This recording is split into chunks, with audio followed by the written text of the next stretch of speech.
Okey, bagi segitiga set, kita boleh lihat di belah kanan ni, kita ada set A darab set A akan mendapat hasil A.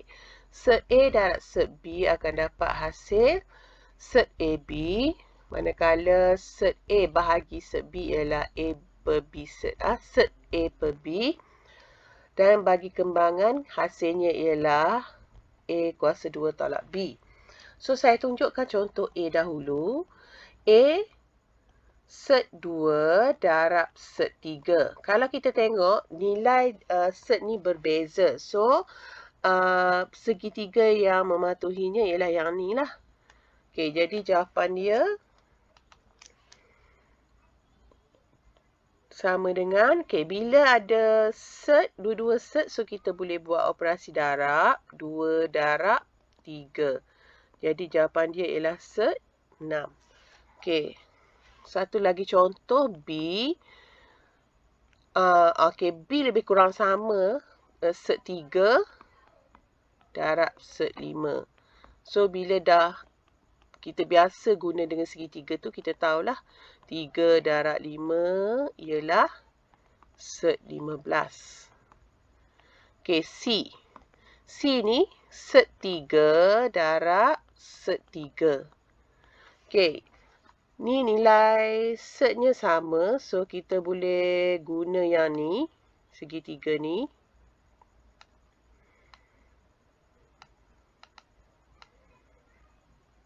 Okey, kalau sama, kita akan dapat balik hasilnya ialah 3. Okey. Okey, yang E. Set 8 per dengan set 3. Okey, kita boleh tengok. Kalau set 8 bahagi dengan set 3, ni kan. So, kita boleh gabungkan dia menjadi set 8 per 3. Okey, sama juga dengan G. Contohnya G. Set 20 per set 5. Kita akan dapat set gabungan set 20 per 5 ialah set 4. So, set 4 kita boleh selesaikanlah sebagai 2. Okey?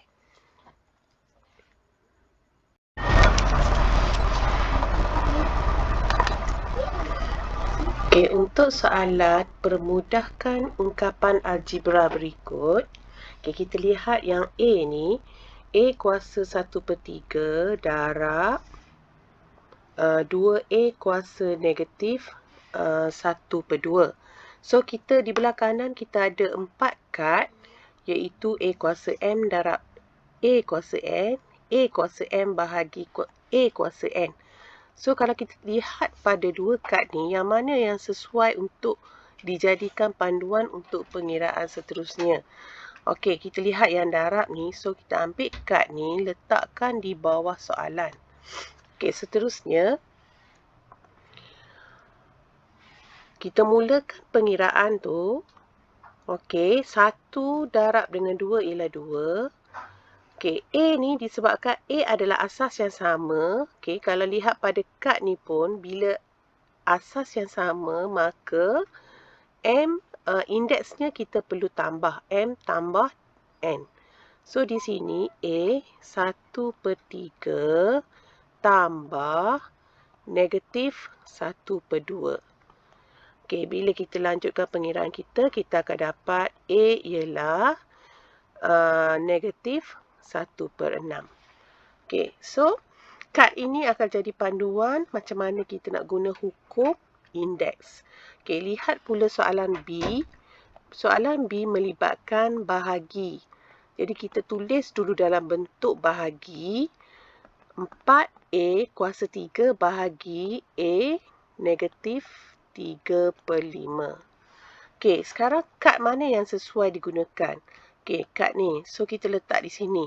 Okey, pada kad ni sudah dinyatakan kalau bahagi kita perlu gabung dia jadi satu indeks tunggal A kuasa M tolak N. Okey, nombor ni kita selesai dulu. 4 bahagi 1 ialah 4. Okey, kita hanya selesaikan yang A, 3 kuasa 3 tolak dengan negatif 3/5. So, bila kita kira 4A kuasa 18/5. So, kad ni akan jadi sebagai panduan macam mana kita nak gunakan hukum indeks. Biasanya pelajar dia akan lupa apakah hukum indeks. Jadi bila ada kad ini sentiasa berada dengan pelajar, mereka akan ingatlah.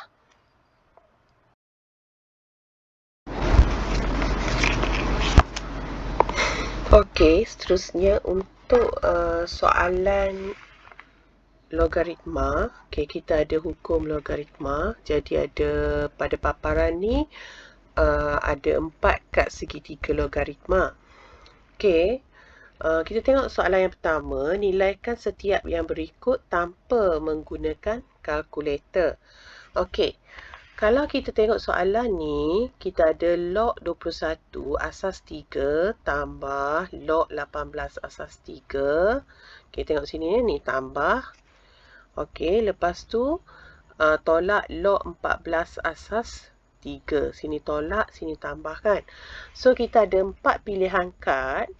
Okey, jadi yang mana satu kita nak guna? Kita ambil kad yang menunjukkan formula yang panjang sebelum kita dapat gabungkan dia. Okey, kalau tengok sini, ni adalah tambah. Okey, yang ni adalah untuk tolak.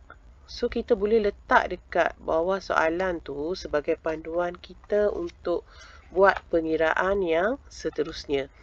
Okey, jika log asas sama dengan tambah di tengahnya, maka kita boleh gabung dia jadi darab.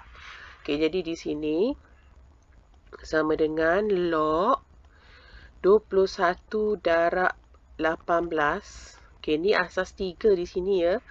Okey, lepas tu kita ada tolak. Okey, kalau tolak apa dia? Tolak dia akan jadi bahagi. So, kita gabungkan dia jadi sekaligus untuk ketiga-tiga log tu menjadikan log tunggal 21 darab 18 per dengan 14. So, kita akan dapat log 27 asas 3.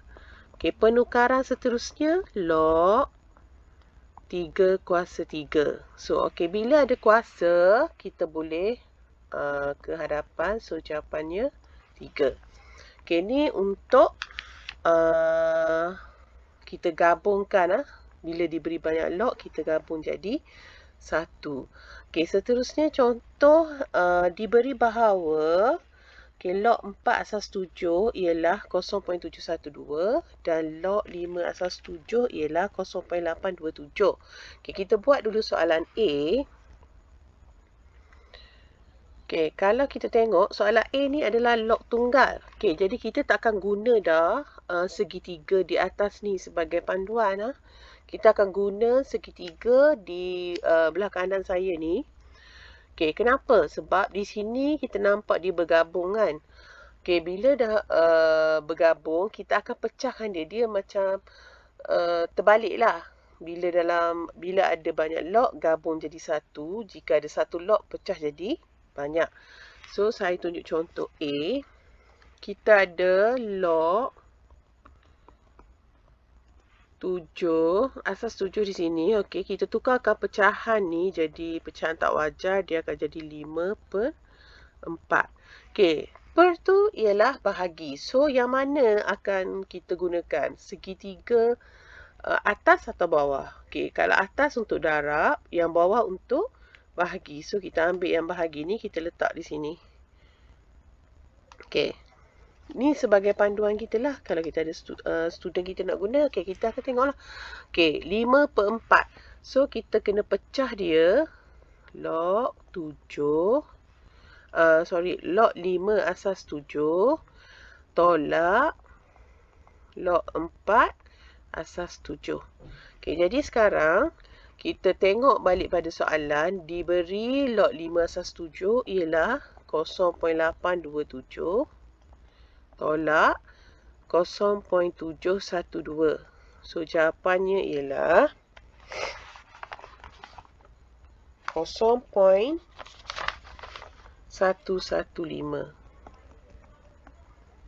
Okey.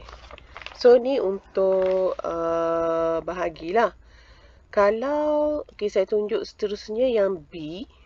Yang B ni 28 ni. Saya tulis di sini lah. B log 7. 28 ni kita boleh darab dia menjadi 4 darab 7. So di proses pendaraban, so kita ambil segitiga yang melibatkan darab ni, kita letak sini. So kita dah tahu lah, kita kena pecah dia. Kalau darab jadi tambah.